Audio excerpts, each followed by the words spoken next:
অনেকেই প্রশ্ন করেন যে তাদের জীবনে সমস্ত কিছুই ঠিকঠাকভাবে চলছে, তাদের অর্থনৈতিক উন্নতি হচ্ছে, তাদের জীবনে ব্যবসা উন্নতি হচ্ছে, তার সমস্ত কিছু ঠিক আছে। কিন্তু তাদের একটাই সমস্যা যে তাদের বিবাহ হচ্ছে না।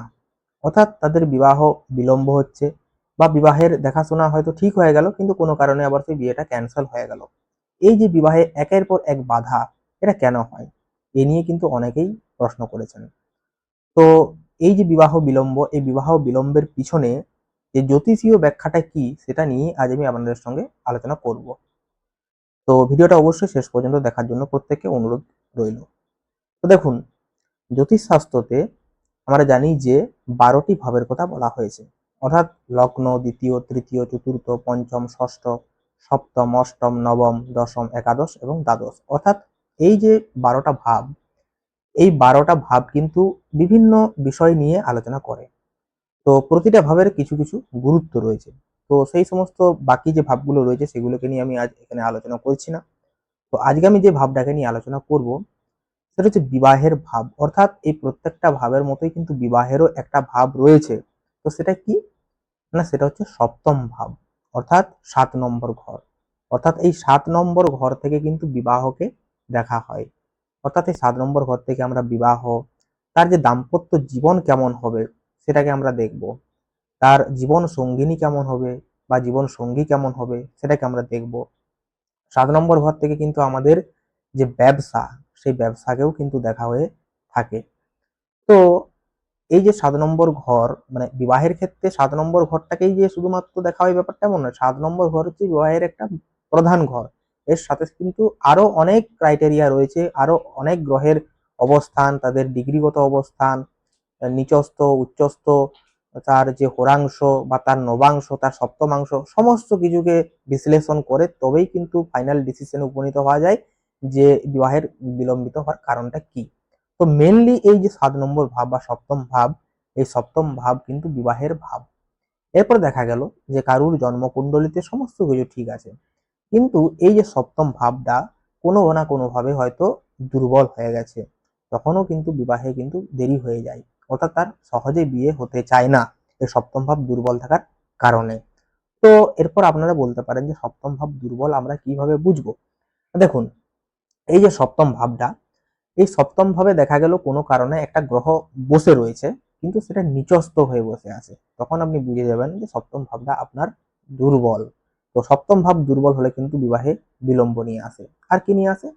না, এই সপ্তম ভাবে যদি দেখা যায় যে কোনোভাবে কোনো পাপ গ্রহ বসে রয়েছে।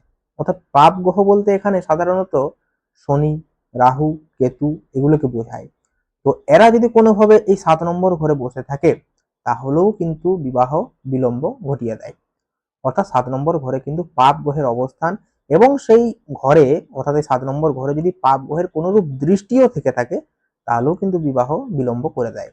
তো আপনার জন্মকুণ্ডলিতে কি 7 নম্বর ঘরে কোনো পাপ গ্রহের দৃষ্টি অথবা 7 নম্বর ঘরে কোনো পাপ গ্রহ বসে রয়েছে কিনা আপনারা কিন্তু খেয়াল করে দেখুন।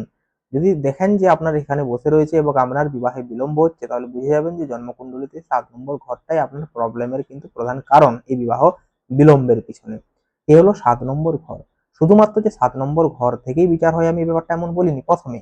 আর কি কি থাকে না, যদি দেখা যায় যে কোনোভাবে আপনার জন্মকুণ্ডলিতে শুক্র গ্রহটা খুব দুর্বল। অর্থাৎ আমরা কি জানি যে জ্যোতিষশাস্ত্রতে শুক্রকে কিন্তু আমাদের কামনা বাসনা, সুখ, ঐশ্বর্য, বিলাসিতা, বিবাহের কারক হিসেবে কিন্তু ধরা হয়ে থাকে। অর্থাৎ শুক্র কিন্তু বিবাহের ক্ষেত্রে একটা প্রধান রোল প্লে করে, সে ছেলে মেয়ে উভয়ের ক্ষেত্রে। তো কোনো না কোনো ভাবে যদি শুক্র আপনার জন্মকুণ্ডলিতে খুব উইক হয়ে যায় তখনও কিন্তু আপনার বিবাহ দেরিতে হবে। অর্থাৎ আপনার সহজে বিয়ে হতে চাইবে না। আপনার বিবাহ ঠিক হয়ে গেছে কিন্তু শেষ মুহূর্তে এসে বিবাহটা ক্যান্সেল হয়ে গেল, এটা কিন্তু শুক্রের একটা নেগেটিভিটির কারণে হয়ে থাকে। তো আপনার জন্মকুণ্ডলিতে কি শুক্র খুব দুর্বল রয়েছে? যদি দুর্বল থেকে থাকে অবশ্যই সেই জায়গাটাকে ঠিক করিয়ে নিন, দেখবেন আপনার বিবাহ কিন্তু খুব সহজেই হয়ে যাবে। এরপর আমি বলবো যে এই তো সপ্তম ভাব এবং শুক্র গেল, শুধুমাত্র এই দুটো দেখেই কিন্তু বিচার্য হবে না। এই যে আমি এখন যে আলোচনা করছি বিবাহের কারণ, মানে বিবাহ যে বিলম্বতার কারণ, তো আপনার সাথে পরপর জিনিসগুলো আপনারা মিলিয়ে দেখবেন। শুধুমাত্র একটা জিনিসকে দেখলে হবে না, আপনার সমস্ত কিছুই ঠিক থাকতে পারে কিন্তু আমি যে বিষয়গুলো বলবো তার মধ্যে যদি একটা বিষয় আপনার থেকে থাকে তাহলেই কিন্তু বিবাহ বিলম্ব ঘটিয়ে দিতে পারে। তো 7 নম্বর ঘর এবং শুক্রের দুর্বলতা এটা আপনারা জানলেন। এছাড়াও আরো একটা জিনিস খুব ভাইটাল, সেটা হচ্ছে যে আপনার জন্মকুণ্ডলিতে কি মাঙ্গলিক দোষ আছে? এটা আপনারা একটু খেয়াল করে দেখুন। যদি আপনার জন্মকুণ্ডলিতে এই মাঙ্গলিক দোষটা থেকে থাকে, তাহলেও কিন্তু আপনার যে বিবাহ সেটা কিন্তু বিলম্ব হয়ে যাবে। অর্থাৎ আপনার জন্মকুণ্ডলিতে যে মঙ্গল গ্রহটা, সেটা কোনো না কোনোভাবে লগ্ন, চতুর্থ, সপ্তম, অষ্টম অথবা দ্বাদশ, এই যে 5টা ভাব, এই 5টা ভাবের মধ্যে কোনো না কোনো একটিতে ঢুকে গেছে নাকি আপনি একটু চেক করে দেখুন। অথবা আপনার এই যে মঙ্গল গ্রহটা কোনোভাবে আপনার জন্মকুণ্ডলিতে নিচস্থ হয়ে গেছে কিনা সেটাও আপনি দেখুন। অথবা এই মঙ্গল গ্রহটাকে কোনো গ্রহ দৃষ্টি দিচ্ছে কিনা, কোনো পাপ গ্রহ, সেটাও দেখুন। এবং মঙ্গল গ্রহটা কোনো না কোনো ভাবে দগ্ধ হয়ে গেছে কিনা সেটাও আপনারা কিন্তু একটু দেখুন। দগ্ধ আপনারা কিভাবে বুঝবেন? দেখুন, আগুন, আগুনের কাছে যদি আমরা যাই, আমরা তো সবাই পুড়ে ছাই হয়ে যাব। ঠিক একইভাবে এই যে রবি, অর্থাৎ রবি একটা নক্ষত্র, একটা আগুনের গোলা, সূর্য। তো এই সূর্যের খুব কাছে যখন কোনো গ্রহ চলে যায়, খুব ডিগ্রিগতভাবে যদি খুব কাছাকাছি চলে যায়, তখন কিন্তু সেই গ্রহটা পুড়ে যায়, অর্থাৎ দগ্ধ হয়ে যায়। তো আপনারও ক্ষেত্রেও কি এই মঙ্গল গ্রহটা খুব রবির কাছে গিয়ে দগ্ধ হয়ে গেছে, বা শুক্র গ্রহটা গিয়ে দগ্ধ হয়ে গেছে, এটা হয়েছে কিনা দেখুন। এই সমস্ত জিনিসও যদি আপনার জন্মকুণ্ডলিতে থেকে থাকে, তাহলেও কিন্তু আপনার যে বিবাহ, সেই বিবাহ কিন্তু বিলম্ব ঘটিয়ে দিতে পারে। শুধুমাত্র যে মাঙ্গলিক দোষ থাকলেই আপনার বিবাহ বিলম্বে হবে, বা শুক্র দুর্বল থাকলে আমার বিবাহ বিলম্বে হবে, ব্যাপারটা এমন নয়। আপনার জন্মকুণ্ডলীটাকে পুঙ্খানুপুঙ্খভাবে বিচার বিশ্লেষণ করে তবে কিন্তু বলা যাবে যে আপনার বিবাহ বিলম্বের কারণটা কি। যদি কোনো অ্যাস্ট্রোলজার আপনাকে দেখেই, ছকটা দেখেই যদি সে বুঝতে পারে যে আপনার বিবাহ বিলম্বের কারণ রয়েছে এই জন্মকুণ্ডলীতে, তিনি অবশ্যই আপনাকে বলে দেবেন যে আপনার এই জায়গাটাতে প্রবলেম রয়েছে। এই জন্য প্রয়োজন সঠিক অ্যানালিসিস, অর্থাৎ একটা জন্মকুণ্ডলীকে পুঙ্খানুপুঙ্খভাবে বিশ্লেষণ করতে কিন্তু টাইম লাগে। অর্থাৎ সেটা কিন্তু 2 মিনিট 5 মিনিটে বলা সম্ভব নয়। একটা জন্মকুণ্ডলীকে বিশ্লেষণ করতে মোটামুটি 30 থেকে 1 ঘন্টা টাইম দিতে হবে, অর্থাৎ 30 মিনিট থেকে 1 ঘন্টা। তো সেটা যদি সে টাইম দেয়, সেইভাবে যদি সেটাকে ক্যালকুলেশন করে, তাহলে কিন্তু অবশ্যই একটা সিদ্ধান্তে উপনীত হওয়া যায় যে কেন আপনার বিবাহে বিলম্ব হচ্ছে। তো এই ছিল বিবাহ বিলম্বের যে কারণ সেটা। এরপর ধরুন আপনাকে বলা হলো যে আপনার শুক্রটা ড্যামেজ রয়েছে, আপনি একটা ডায়মন্ড পরে নিন, আপনার বিবাহ হয়ে যাবে। ব্যাপারটা কিন্তু এত ইজি নয়। স্টোন থেরাপি জিনিসটা খুবই জটিল একটা বিষয়। স্টোন যেমন মানুষকে উপর দিকে তুলে, স্টোন যেমন মানুষের উপকার আনতে পারে, ঠিক একইভাবে কিন্তু স্টোন মানুষকে নিচের দিকে নামিয়েও দিতে পারে, যদি সেই স্টোনটা তার ক্ষেত্রে অ্যাপ্লিকেবল নয়। আমি আপনাকে একটা উদাহরণ দিই। দেখুন, যে আপনার শুক্রটা ধরুন রবির খুব কাছে গেছে, শুক্রটা দুর্বল হয়ে গেছে, অর্থাৎ শুক্রটা পুড়ে গেছে। এই মুহূর্তে যদি আমি আপনাকে বলি আপনি একটা ডায়মন্ড কিনে পড়ুন, আপনি ধরুন ডায়মন্ডটা কিনে পরেও নিলেন, এতে কিন্তু আপনি বেনিফিট সেইভাবে পাবেন না। কি হবে না, আপনার সমস্যাটা আরো বেড়ে যাবে।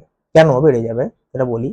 ধরুন আপনার একটা বাচ্চা ছেলে, একটা বয়স্ক মানুষ, আমি দুটো ধরছি, প্রাপ্তবয়স্ক মানুষ। তো বাচ্চা ছেলেকে যে মেডিসিনটা দিয়ে কাজ করবে, সেই প্রাপ্তবয়স্ক মানুষের সেই মেডিসিনটাতে কিন্তু কাজ হবে না। অর্থাৎ ওষুধটা একই, কারুর ক্ষেত্রে ডোজ বেশি লাগে, কারুর ক্ষেত্রে ডোজ কম লাগে। অর্থাৎ কারুর 250 পাওয়ারের ওষুধে কাজ করে যাবে, তো কারুর 650 পাওয়ার ওষুধ ছাড়া কাজ করবে না।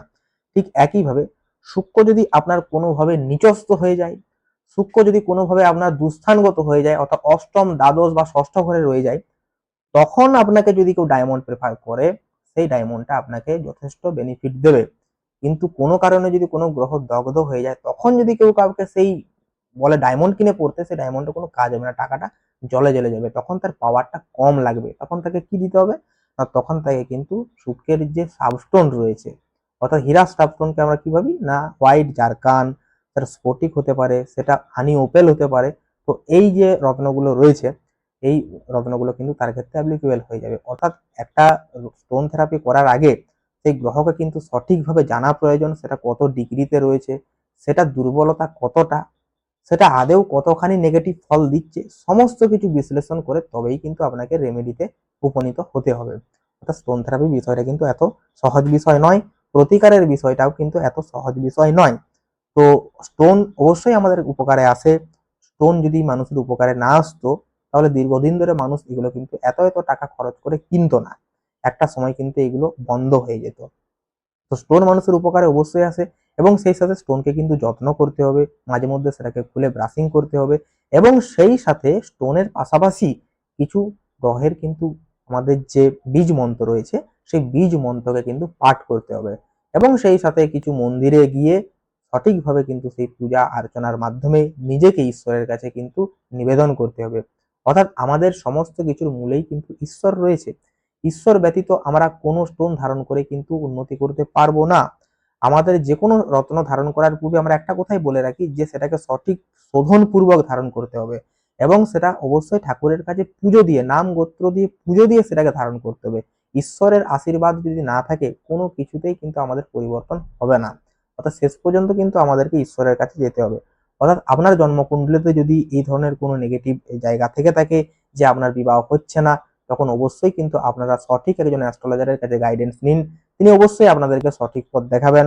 যদি সেটা স্টোনের মাধ্যমে হয় অবশ্যই স্টোন, এবং সেই সাথে ঠাকুর দেবতার নাম জপ এবং সেই সাথে কিছু গ্রহের যে বীজ মন্ত্র সেগুলি জপ করুন, অবশ্যই কিন্তু আপনারা বেনিফিট পাবেন।